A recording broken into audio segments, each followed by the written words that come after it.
Muy bien, puede tomar asiento. Y me gustaría compartir una reflexión.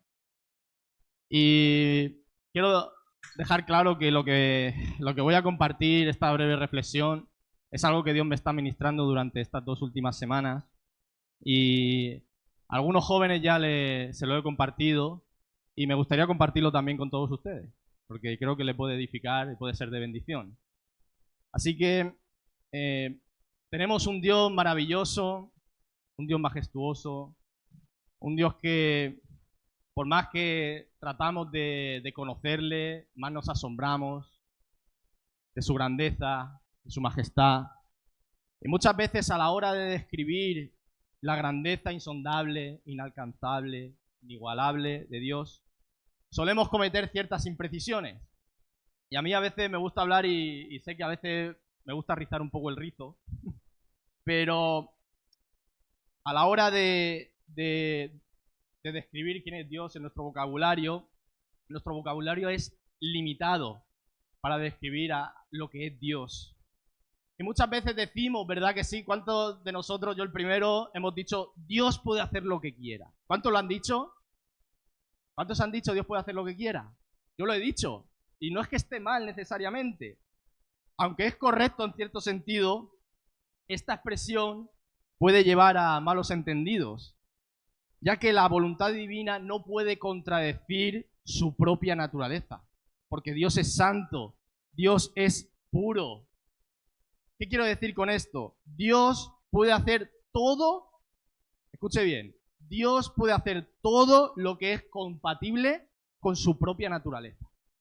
Es decir, ¿Dios puede hacer lo que quiera en el sentido de que en un momento determinado puede tolerar el pecado? No, porque eso sería ir en contra de su propia naturaleza. Por tanto, vuelvo a repetir, Dios puede hacer todo lo que es compatible con su propia naturaleza. Dios no cambia. Nosotros cambiamos. En un momento determinado tenemos una opinión sobre cualquier cosa, ya sea política, ya sea lo que sea, y pasa un tiempo, unos años, y cambiamos de opinión. Somos cambiantes, pero Dios es el mismo ayer, hoy y por los siglos. Por tanto, uno de los atributos de Dios es que es inmutable, no cambia. Si Dios cambiara significa que Él no es perfecto, pero puesto que Él es perfecto, Él no cambia. Él mantiene su santidad, Él mantiene su pureza, Él es el mismo. Por tanto, Dios hace todo lo que es compatible con su ser, con cada uno de sus atributos. Y entre los muchos atributos que podemos destacar, uno de los que más se revelan en las Escrituras, ¿cuál es? La santidad de Dios.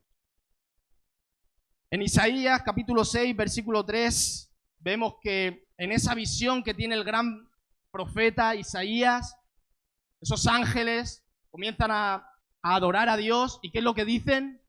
Santo. Dígalo. Santo, santo, santo. ¿Qué es lo que quiere decir esa repetición cuando en el hebreo, en el idioma hebreo se repite? Es porque quiere enfatizar una realidad. Cuando Jesús decía, de cierto os digo, enseguida estaba llamando la atención de sus discípulos porque era que iba a decir una verdad importante que ellos tenían que retener.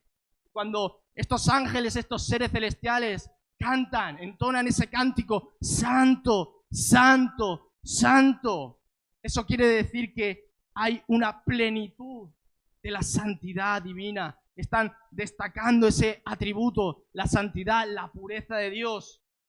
E igualmente, puesto que Dios es un Dios santo, requiere que su pueblo se santifique. La palabra de Dios dice en Levítico 19, versículo 2, santos seréis. ¿Por qué? ¿Por qué? Porque yo soy santo. Y el apóstol Pablo se dirige a los tesalonicenses y le dice algo tremendo. Él se dirige a los tesalonicenses y le dice que la voluntad divina, ¿cuál es? ¿Cuál es la voluntad divina? Nuestra, ¿están ahí? Nuestra santificación. Hermanos, entre otras muchas cosas, Dios quiere bendecirte. Dios quiere cumplir su propósito para contigo, pero ese propósito, hermano, lo que Él quiere hacer contigo es conformarte a la estatura, a la imagen, a la semejanza de Cristo, hermano. Ese es el propósito. El apóstol Pablo dice a los Filipenses, capítulo 1, versículo 6, estando persuadido, estoy convencido del que el que comenzó en vosotros la buena obra, Él la va a perfeccionar, hermano. Esa justificación, cuando nosotros creemos en Cristo, somos justificados de forma instantánea, pero ese proceso de santificación es diario. Dios nos va moldeando, Dios va haciendo como el buen alfarero, nos va conformando, nos va dando esa forma que necesitamos y a veces duele. Pero confiamos y descansamos en que lo que Dios tiene para nosotros es bueno, aunque en un momento determinado pueda doler. Descansamos en su voluntad. Y el punto que quiero compartir es cómo Dios nos santifica. Dios en su infinita sabiduría nos santifica de muchas formas, pero me gustaría compartirte una nada más, que es la que Dios me está hablando, me está ministrando en estas 2 semanas. Cómo Dios nos santifica. Y allí, si me pueden hacer un favor, ¿hay alguien que está apuntando ahí en el boli? Con el boli está apuntando. Si no tiene boli, por favor, en su teléfono móvil apunte esto que le voy a decir, porque a lo mejor le puede ayudar ahora o quizá en un futuro, porque a mí me está ayudando. Yo estaba orando y en eso de repente Dios me ministraba justamente lo que le voy a decir. Dice así la frase: la humillación es la herramienta divina para nuestra santificación. Lo vuelvo a repetir. La humillación es la herramienta divina para nuestra santificación. Hermanos, Dios no nos humilla como podemos nosotros entenderlo a la forma humana, con malicia. No, esa humillación es para que nosotros seamos santificados. Salmo 119, versículo 71, el salmista, en ese salmo que parece interminable, él dice: bueno me es haber sido humillado. ¿Para qué? Para aprender tus estatutos. ¿Cuántos dicen amén? Bueno me es haber sido humillado. Por eso, hermanos, la humillación es la herramienta para nuestra santificación. Me gustaría compartirte un texto que se encuentra en 2 de Samuel, capítulo 12. 2 de Samuel, capítulo 12.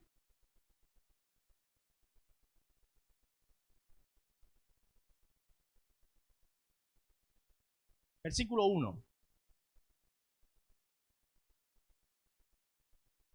Dice así: Jehová envió a Natán a David.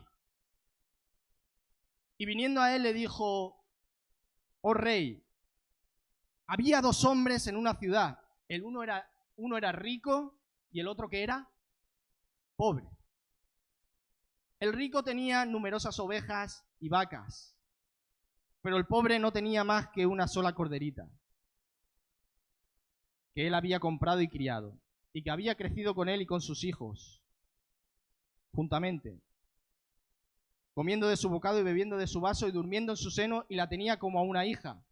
Y vino uno de camino al hombre rico, y éste no quiso tomar de sus ovejas y de sus vacas para guisar para el caminante que había venido a él, sino que tomó la oveja de aquel hombre pobre y la preparó para aquel que había venido a él. Versículo 5. Entonces se encendió el furor de David en gran manera contra aquel hombre, y dijo a Natán: vive Jehová, que el que tal hizo es digno de muerte, y debe pagar la cordera con 4 tantos porque hizo tal cosa y no tuvo misericordia. Versículo 7. Entonces dijo Natán a David: tú eres aquel hombre. ¿Se pueden ustedes imaginar la cara de David en aquel momento? ¿Se pueden ustedes imaginar todo un rey siendo amonestado, siendo de alguna forma humillado por este profeta? Porque David estaba haciendo lo que luego Jesús predicó y enseñó. Estaba viendo la paja en el ojo ajeno y no estaba viendo la viga que había en su ojo. Y estaba tan cegado por el pecado que ni siquiera se estaba dando cuenta que el protagonista de esa parábola era David. Y entonces, al mirar la paja en el ojo ajeno, le estaba diciendo a Natán, ese hombre, ¿cómo puede actuar un hombre así? ¿Cómo un hombre puede hacer eso? Y Natán se para y le dice, Majestad, ¿eres tú? Yo creo que si en ese momento pinchan a David, no le sacan sangre. Fue el gran rey de Israel, fue humillado. Dios quiso amonestarlo.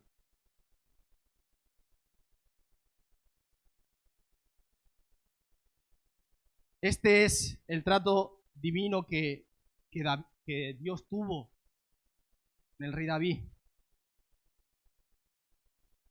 Y luego, cuando Dios trata con nosotros, cuando Dios nos muestra, hay dos caminos. O nos endurecemos o nos dejamos tratar por Dios. Y veo esto claramente en la vida de David. Y veo ese camino de que él se dejó moldear, se humilló, reconoció su pecado. Y veo el otro camino en Saúl. Cuando Samuel lo amonesta, ¿qué es lo que hace Saúl? ¿Reconoce que se equivoca? No, al contrario, comienza a excusarse. Comienza a decir, no, es que veía que no venías, tenía que hacer el sacrificio. Pero sin embargo, David, cuando fue tratado por Dios, reconoció. Capítulo antes, David se había comportado como un miserable. Había adulterado con una mujer y había asesinado a un hombre inocente. El pecado lo cegó por completo, pero cuando vino ese trato con Dios, donde Dios lo llevó a la humillación por medio de un profeta, ¿qué hizo David? Comenzó a excusarse, comenzó a decir, bueno, no, él reconoció su pecado. En un momento dado, David se pudo cegar. Pudo creer que siendo el rey de Israel, él podía hacer lo que le daba la gana. Podía tomar una mujer que no le correspondía y podía asesinar a un hombre. Pero Dios le dijo, no, por más rey de Israel que seas, tengo que tratar contigo.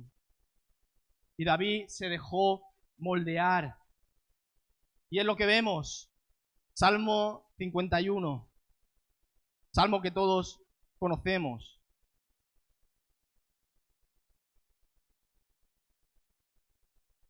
David dice, ten piedad de mí, oh Dios, conforme a tu misericordia, conforme a la multitud de tus piedades, borra mis rebeliones, lávame más y más de mi maldad, límpiame de mi pecado, porque yo reconozco mis rebeliones y mi pecado está siempre delante de mí. Por eso David no era perfecto. Solamente Dios es perfecto, pero es cierto que él tenía un corazón conforme. Era un hombre que reconoció, en un momento determinado se equivocó, pero supo ser moldeado, hermano. Hermano, yo me alegro de que a veces Dios me humille en cierta manera, en ese sentido de que me muestre que hay cosas en mi vida que no están bien, pero me alegro porque Dios al que ama lo disciplina. Claro, Dios quiere santificarte, pero para santificarte a veces tiene que tocar cosas que a ti no te gustan.